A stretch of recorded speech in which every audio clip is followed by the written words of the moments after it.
আসসালামু আলাইকুম।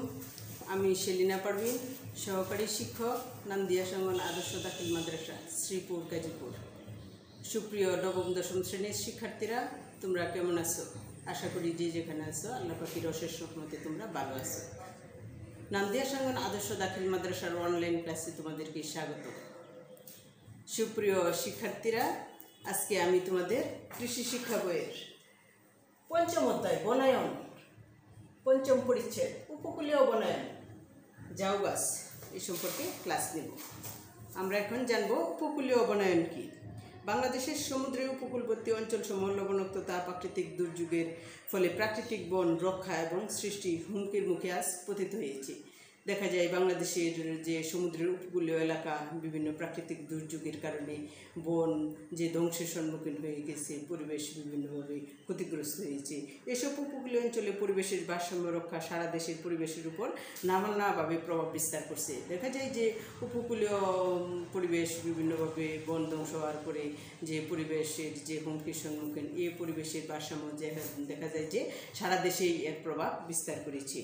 এই জন্য বিস্তীর্ণ উপকূলীয় অঞ্চলে লবণাক্ততা রোধী, জলোচ্ছ্বাস, ঘূর্ণিঝড়ে টিকে থাকতে পারে এমন বৃক্ষ প্রজাতি রোপণ করে যে আমরা কি সবুজ বেষ্টনী সৃষ্টি করতে পারি। দেখা যায় যে সমুদ্রের উপকূল অঞ্চলে যেগুলা লবণাক্ততা রোধী, আবার যে ঘূর্ণিঝড় জলোচ্ছ্বাসে টিকে থাকতে পারে, এরকম গাছ আমরা লাগিয়ে উপকূলীয় অঞ্চলে সবুজ বেষ্টনী সৃষ্টি করা অত্যাবশ্যক হয়ে পড়েছে। এই পরিকল্পনা বাস্তবায়ন সম্ভব হলে প্রাকৃতিক দুর্যোগের কবল থেকে মানুষ, পশু পাখি, প্রাকৃতিক সম্পদ রক্ষা করা এবং উপকূল অঞ্চলবাসী যে আর্থিকভাবে লাভবান হতে পারে। যে এসব যদি আমরা সবুজ বেষ্টনী সৃষ্টি করতে পারি, উপকূলীয় অঞ্চলে বনায়ন সৃষ্টি করতে পারি, তাহলে দেখা যায় যে মানুষ এবং যে প্রাকৃতিক সম্পদ, আবার পশু পাখি বিভিন্নভাবে লাভবান হবে, আবার উপকূলবাসীও দেখা যায় আর্থিকভাবে অনেকটা যে লাভবান হতে পারবে। এই জন্য উপকূলীয় অঞ্চলে যে আমরা বেশি বেশি গাছ লাগিয়ে সবুজ বেষ্টনী সৃষ্টি করতে পারলে আমাদের পরিবেশ আর বিপর্যয় আসবে না। এখন আমরা জানব যে উপকূলীয় কি কি গাছ লাগাতে পারি, উপকূলীয় গাছ লাগালে উপকূলীয় গাছের কি কি বৈশিষ্ট্য থাকা আবশ্যক এই সম্পর্কে আমরা জানা দরকার। কারণ উপকূলীয় অঞ্চলে দেখা যায় লবণাক্ত মাটিতে সব গাছ টিকে থাকতে পারে না, আবার ঘূর্ণিঝড় জলোচ্ছ্বাসে টিকে থাকার মতন এরকম ক্ষমতা সম্পন্ন গাছ লাগাতে হবে। এই জন্য কী কী বৈশিষ্ট্য থাকা দরকার এই গাছ সম্পর্কে আমরা জানব। উপকূলীয় বনাঞ্চলে লুনামাটির অঞ্চলও বলা হয়। যে উপকূলীয় অঞ্চলকে আমরা যে সমুদ্রের পানি লুনা, এই জন্য যে লুনামাটির অঞ্চলও বলে থাকি। লুনামাটির অঞ্চলসমূহ যে কোনগুলো আমরা জানবো এখন। লুনামাটির অঞ্চল কোনগুলা? যে উপকূলীয় অঞ্চলে তীরবর্তী যেসব জেলাগুলো আছে এগুলা যে লুনামাটির অঞ্চল বলা হয়, যেমন বাগেরহাট, খুলনা, সাতক্ষীরা, পটুয়াখালী, বরগুনা, ভোলা, বরিশালের সমুদ্রের তীরবর্তী এলাকা এবং তৎসংলগ্ন যেগুলোটা চরাঞ্চলসমূহ। দেখা যায় যে সাতক্ষীরা, বরগুনা, ভোলা, পটুয়াখালী, আবার সমুদ্রের উপকূলে যেসব চর জেগেছে এগুলা লুনামাটির অঞ্চল আমরা বলে থাকি। এসব অঞ্চলের প্রধান প্রধান বৃক্ষ প্রজাতিসমূহের মধ্যে যে লুনামাটির অঞ্চলে কী কী বৃক্ষ জন্মে, যেমন নারকেল, আমড়া, খেজুর, বাবলা, কাজু বাদাম, শিরীষ, রইন্ডি, তাল, তেঁতুল, সুপারি, জলপাই ইত্যাদি। যে দেখা যায় তাল, সুপারি, খেজুর, কাজু বাদাম ইত্যাদি গাছ বেশি জন্মে লবণাক্ততা একবীজপত্রী উদ্ভিদে বেশি দেখা যায়। তবে উপকূলীয় অঞ্চলে উদ্ভিদ হিসাবে ঝাউ, দেবদারু ইত্যাদি উল্লেখযোগ্য। তবে দেখা যায় যে সমুদ্রের উপকূলীয় অঞ্চলে ঝাউ গাছ, দেবদারু গাছও বেশি দেখা যায়। এসব অঞ্চলের মরুজ বৈশিষ্ট্য থাকা এবং লবণাক্ততা সহ্যকারী উপকূলীয় আবহাওয়ার সাথে সহজে খাপ খাইয়ে নিতে পারে। দেখা যায় যে মরুজ বৈশিষ্ট্য আছে ঝাউ, দেবদারু গাছের, যে এই জন্য উপকূলীয় অঞ্চলে এইসব গাছ লাগালে দেখা যায় যে সহজে এইসব উপকূলীয় অঞ্চলে খাপ খাইয়ে নিতে পারে। উপকূলীয় অঞ্চলের অধিক লুনাযুক্ত মাটিতে সুন্দরী, কেওয়া, কাঁকড়া, বাইন, গোড়ান, গুলপাতা ইত্যাদিও ভালো জন্মে। যে উপকূলীয় অঞ্চলে দেখা যায় সুন্দরী, ঘেওয়া, বাইন, গোড়ান, গুলপাতা ইত্যাদি গাছও ভালো জন্মে। লবণাক্ততার সাথে খাপ হয়ে এসব উদ্ভিদের বিশেষ বৈশিষ্ট্য রয়েছে।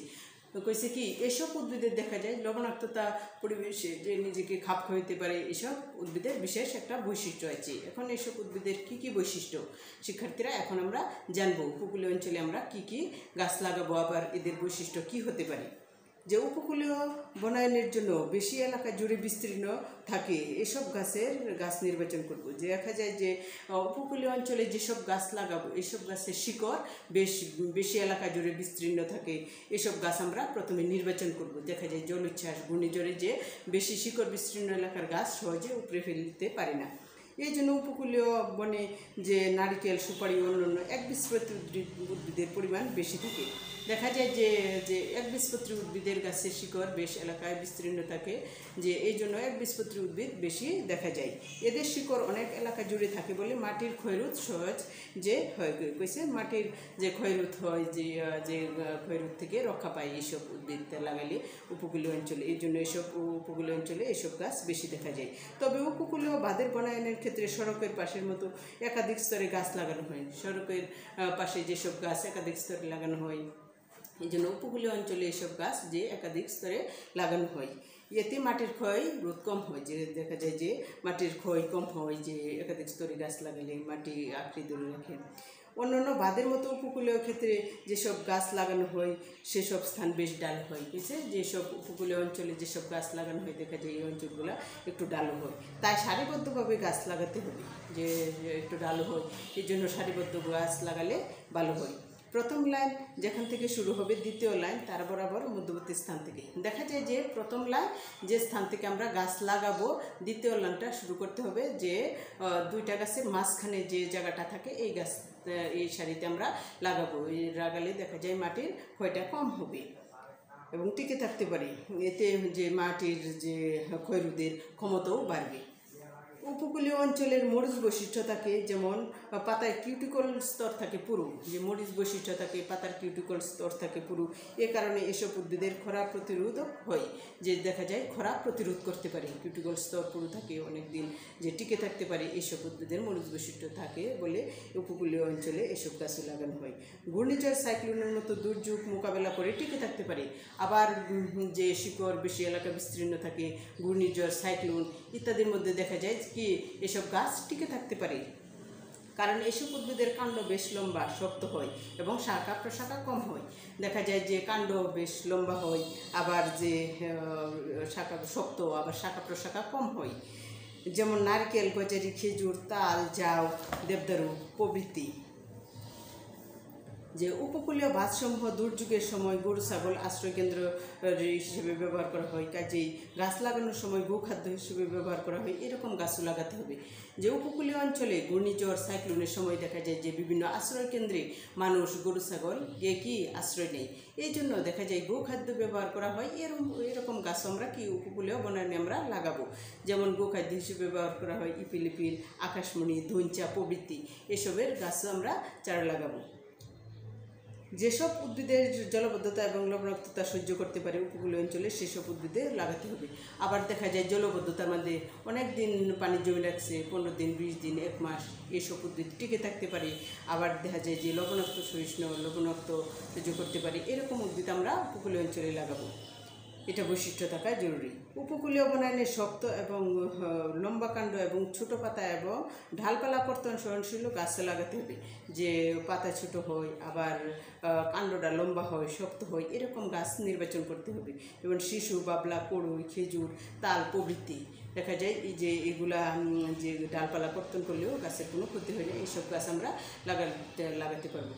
দেখা যায় যে উপকূলীয় বনায়ন সৃষ্টি করতে যে গাছের বিশেষ বৈশিষ্ট্য থাকা দরকার, যে গাছ কাণ্ড শক্ত হবে লম্বা হবে আবার ডালপালা কম হবে আবার যে শিকড় অনেক বেশি এলাকা বিস্তীর্ণ থাকে এসব গাছ আমরা উপকূলীয় বনায়ন সৃষ্টির জন্য আমরা নির্বাচন করব। তাহলে শিক্ষার্থীরা আমরা জানলাম যে উপকূলীয় বনায়ন সৃষ্টি করার জন্য যেসব গাছ আমরা লাগাবো কি কি বৈশিষ্ট্য থাকা দরকার এসব বৈশিষ্ট্য আমরা জানতে পারলাম। আশা করি বুঝতে পারছো। এখন আমরা ঝাউ গাছ উপকূলীয় বনাঞ্চল উপকূলীয় বনাঞ্চলে দেখা যায় ঝাউ দেবদারু গাছ বেশি। এখন ঝাউ গাছের বৈশিষ্ট্য ঝাউ গাছ কেমন হয় এই সম্পর্কে আমরা বিস্তারিত জানব। ঝাউ গাছ বর্ণনা। ঝাউ বৃহদাকার চিরসবুজ বৃক্ষ, যে বৃহদাকার চিরসবুজ বৃক্ষ। আমরা বৃক্ষের আগে অধ্যায়ে আমরা পড়েছি যে বৃক্ষ দুই প্রকার, একটা যে পত্রমুচী উদ্ভিদ আর একটা কি চিরহরিত সবুজ উদ্ভিদ। দেখা যায় যে চিরসবুজ বছরের সারা বছরই যে সবুজ থাকে কচি পাতা হয়ে। আবার দেখা যায় যে যে পত্রমুচি উদ্ভিদ থাকে, যে যখন বসন্তকাল তখন দেখা যায় যে অনেক উদ্ভিদের পাতা ঝরে যায়, আবার নতুন পাতা গজায়। আবার এই যে ঝাউ গাছ কিন্তু চিরসবুজ, কোনো সময় পাতা একবারে ঝরে যায় না গাছের। তবে আমরা জানলাম যে ঝাউ গাছ একটি চিরসবুজ বৃক্ষ। উচ্চতা সাধারণত 15 থেকে 18 মিটারের মতো হয়ে থাকে। শিক্ষার্থীরা, ঝাউ গাছের উচ্চতা আমরা জানলাম যে 15 থেকে 18 মিটার পর্যন্ত হয়ে থাকে। এটা তোমাদের জ্ঞানমূলক প্রশ্ন বা অবজেক্টিভ থাকতে পারে। বাকল বাদামি এবং অমসৃণ, কাঠ খুব শক্ত তবে ফেটে যায় দেখা যায়, বা যে বাকল গাছের এটা মসৃণ না, যে মসৃণ থাকে। কাঠ খুব শক্ত হয় ঝাউ গাছের, তবে কাঠ দেখা যায় একটু ফেটে যায়। মে মাসে ফুল হয় ঝাউ গাছে, সাধারণত মে মাসে ফুল হয়। ফল পাকতে 1 বছর সময় লাগে। এই ফুলটা যে পরিপক্ক হতে দেখা যায় যে সময় লাগে 1 বছর কাল। ঝাউ গাছ বনায়নের জন্য বেলে মাটি খুবই কার্যকরী। যে ঝাউ গাছ সাধারণত বেলে মাটিতে সবচেয়ে বেশি জন্মায়, তবে দেখা যায় যে দেশের অন্য অঞ্চলেও ঝাউ গাছ কম বেশি দেখা যায়, তো বেলে মাটিতে সবচেয়ে বেশি ভালো হয় ঝাউ গাছ। এখন আমরা জানবো যে ঝাউ গাছ কোথায় পাওয়া যায়। প্রাপ্তিস্থান সাধারণত উপকূলীয় এলাকায়, তবে দেশের বিভিন্ন অঞ্চলেও ঝাউ গাছ দেখা যায়। সাধারণত দেখা যায় উপকূলীয় অঞ্চলে ঝাউ গাছ বেশি দেখা যায়, তবে দেশের অন্যান্য সারা দেশে কম বেশি দেখা যায় এই গাছ। বীজ, এখন আমরা যে ঝাউ গাছের বীজ আমরা কখন সংগ্রহ করব এটা জানবো।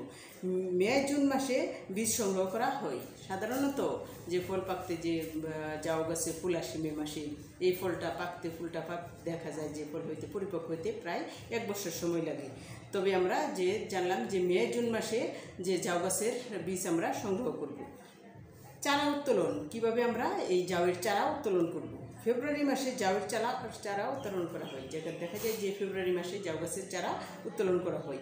বীজ সংগ্রহের পদ্ধতি আমরা জানব, কিভাবে এই ঝাউয়ের বীজ সংগ্রহ করতে পারি সম্পর্কে আমরা জানব কীভাবে। ফল সরাসরি গাছ থেকে পারতে হয়। দেখা যায় ঝাউয়ের ফল বীজের জন্য আমরা সরাসরি গাছ থেকে পারবো। ঢালের গুঁড়ার ফল ভালো পরিপক্ক হয়, তাই ফল সংগ্রহ করা উত্তম হয়েছে। এ ফল যে ফলের গুঁড়া ডালের মধ্যে যে পরিপক্ক হয়, এই জন্য ডাল সহ আমরা সংগ্রহ করব। 2-3 দিন রোদে শুকিয়ে লাঠি দিয়ে মাড়াই করে বীজ থেকে খোসা আলাদা করে নিব। দেখা যায় বীজের উপরে খোসা থাকে, 2-3 দিন রোদে দিলে শুকাইলে যে লাঠি থেকে বেরিয়ে এই যে দেখা যায় মাড়াই করে, এই লাঠি দিয়ে মাড়াই করে এই বীজ যে খোসা থেকে আমরা আলাদা করে নিব। আমরা জানব যে বীজ সংরক্ষণ, এই বীজ আমরা কিভাবে সংরক্ষণ করতে পারি। বীজ রোদে শুকিয়ে বায়ুরোধক পাত্রে 5 থেকে 7 মাস সংরক্ষণ করা যায়। যে ভালোভাবে রোদে যদি না শুকায় দেখা যায় যে বীজ পরবর্তীতে লাগালে অঙ্কুরোদ্গম ক্ষমতা কমে যাবে, বীজ গজাবে না। এই জন্য আমরা ভালোভাবে রোদে শুকিয়ে বীজটা 5 থেকে 7 মাস আমরা সংগ্রহ করতে পারি। এখন আমরা জানব বীজ বপন পদ্ধতি। এই ঝাউ গাছের বীজ আমরা কিভাবে বপন করব, এই বপন পদ্ধতিটা সম্পর্কে আমরা জানব। জানুয়ারি ফেব্রুয়ারি মাসে বীজতলায় অথবা পলিব্যাগে বীজ বপন করতে হয়। বীজতলা জানুয়ারি ফেব্রুয়ারি মাসে বীজতলায় আমরা বীজ বপন করতে পারি, আবার পলিব্যাগেও আমরা বীজ বপন করতে পারি। বীজতলা ও পলিব্যাগের পরিশোধিত বালি মাটির সাথে মিশিয়ে বীজ বপন করা সুবিধাজনক হয়েছে। পরিশোধিত বালি মাটি একসঙ্গে মিশিয়ে যে আমরা বীজ বপন করব। বীজ গজাতে সাধারণত 25 থেকে 30 দিন সময় লাগে। ঝাউয়ের বীজ, এটা শিক্ষার্থীরা তোমাদের অবজেক্টিভ থাকতে পারে, ঝাউ গাছের বীজ গজাতে কতদিন সময় লাগে। আমরা জানলাম যে ঝাউ গাছের বীজটা গজাতে 25 থেকে 30 দিন সময় লাগে। চারা গজানোর আগে ছায়া প্রদানের ব্যবস্থা করতে হবে। যে ঝাউ গাছে দেখা যায় যে চারা গজানোর পূর্বেই ছায়ার ব্যবস্থা করতে হবে। এই ছায়াটা 40 থেকে 50 দিন পর ছায়া প্রদানের ব্যবস্থা সরিয়ে ফেলতে হবে। চারার বয়স যখন 40 থেকে 50 দিন হয় তখন এই ছায়ার ব্যবস্থা আমরা সরিয়ে ফেলব। তাইলে আমরা জানলাম যে ঝাউয়ের বীজ গজাইতে 25 থেকে 30 দিন সময় লাগে। আবার চারা গজানোর পূর্বে ছায়ার ব্যবস্থা করতে হয়। আবার দেখা যায় যে চারার বয়স যখন 40 থেকে 50 দিন হবে তখন দেখা যায় ছায়া যে আমরা ব্যবস্থা করেছিলাম এটা সরিয়ে ফেলতে হবে। এখন চারা বাছা এবং রোপণ পদ্ধতি এখন কিভাবে আমরা চারা বাছাই করব, কিভাবে রোপণ করব এই সম্পর্কে আমরা জানব। বীজতলায় অতিরিক্ত চারা গজালে কিছু চারা তুলে ফেলতে হবে। যে অতিরিক্ত চারা গজালে দেখা যায় চারা দুর্বল হয়, এই জন্য অতিরিক্ত চারা আমরা তুলে ফেলব। আগাছা বাছাই করতে হবে, যে আগাছা বাছাই করতে হবে। পলিবেগে চারার শিকড় পলিবেগের বাইরে এলে কেটে দিতে হবে। দেখা যায় পলিবেগে যে বীজটা আমরা বপন করলাম, পলিবেগে বীজ গজালে যদি শিকড়টা বাহিরে আসে তাহলে যে দেখা যায় পলিবেগের সেই বাহিরে যে শিকড়টা এটা কেটে ফেলতে হবে। ঝাউ গাছ দ্রুত বর্ধনশীল গাছ, 6 মাস বয়সের চারা রোপণ করা উত্তম। যে 6 মাস বয়সের যে চারাটা হয় এটা আমরা মাটিতে রোপণ করব। বালিয়ারি এবং লুনা মাটিতে ঝাউ গাছ সবচেয়ে ভালো হয়। আমরা আগে জেনেছি যে লবণাক্ত মাটিতে ঝাউ গাছ সবচেয়ে ভালো জন্মে, বালিয়ারিতে সবচেয়ে, বেলে মাটিতে সবচেয়ে ভালো জন্মে। এই জন্য উপকূলীয় অঞ্চলে বনায়নে ঝাউ গাছ লাগাতে হবে। যে উপকূলীয় সবুজ বেষ্টনীর সৃষ্টি করতে আমরা ঝাউয়ের চারাও বেশি লাগাবো। এখন ব্যবহার, এই কাঠ ঝাউ গাছ কী কী কাজে ব্যবহার করা হয় এই সম্পর্কে আমরা জানব। কোন আকৃতি বিশিষ্ট হয়, সৌন্দর্যের জন্য সড়ক মহাসড়কের পাশে রোপণ করা হয়। কোন আকৃতি বিশিষ্ট সড়ক মহাসড়কের পাশে এই গাছ রোপণ করতে হয়। মাটিতে নাইট্রোজেন উৎপাদনের ক্ষমতা থাকায় এই গাছ উপকূলীয় অঞ্চলে বেশি লাগাতে হয়। দেখা যায় যে উপকূলীয় অঞ্চলে এই গাছ বেশি লাগাতে হয়। জ্বালানি হিসাবে এ কাঠ উৎকৃষ্ট। দেখা যায় যে জ্বালানি কাঠ হিসাবে এ কাঠ যে শক্ত হয়, এই জন্য উৎকৃষ্ট মানের হয়। কাঠ খুব শক্ত, তাই খুঁটি এবং খড়ি কাঠ হিসেবে ব্যবহার করা হয়। ঝাউয়ের কাঠ দেখা যায় যে আমরা আগেই জেনেছি যে ঝাউয়ের কাঠ খুবই শক্ত, তবে ফেটে যায়। এই ঝাউয়ের কাঠ খুবই শক্ত বলে বিভিন্ন খুঁটি হিসেবে আমরা ব্যবহার করি, আবার দেখা যায় খড়ি কাঠ হিসেবে এটা ব্যবহার করি। শিক্ষার্থীরা, আমরা এই ঝাউ গাছের উপকূলীয় অঞ্চলে কী কী গাছ লাগাবো, গাছের কী কী বৈশিষ্ট্য থাকা দরকার এ সম্পর্কে আমরা বিস্তারিত জেনেছি, আশা করি বুঝতে পেরেছি। আবার ঝাউ গাছ যে উপকূলীয় বনায়ন সবুজ বেষ্টনীর সৃষ্টি করবো, ঝাউ গাছ লাগালে লবণাক্ত মাটিতে আবার বেলে মাটিতে সবচেয়ে ভালো জন্মে। এই ঝাউ গাছের বৈশিষ্ট্য, ঝাউ গাছের বীজ ইত্যাদি সম্পর্কে আমরা বিস্তারিত জেনেছি, আশা করি বুঝতে পেরেছি। আজকে এই পর্যন্ত, সকলকে ধন্যবাদ। আসসালামু আলাইকুম।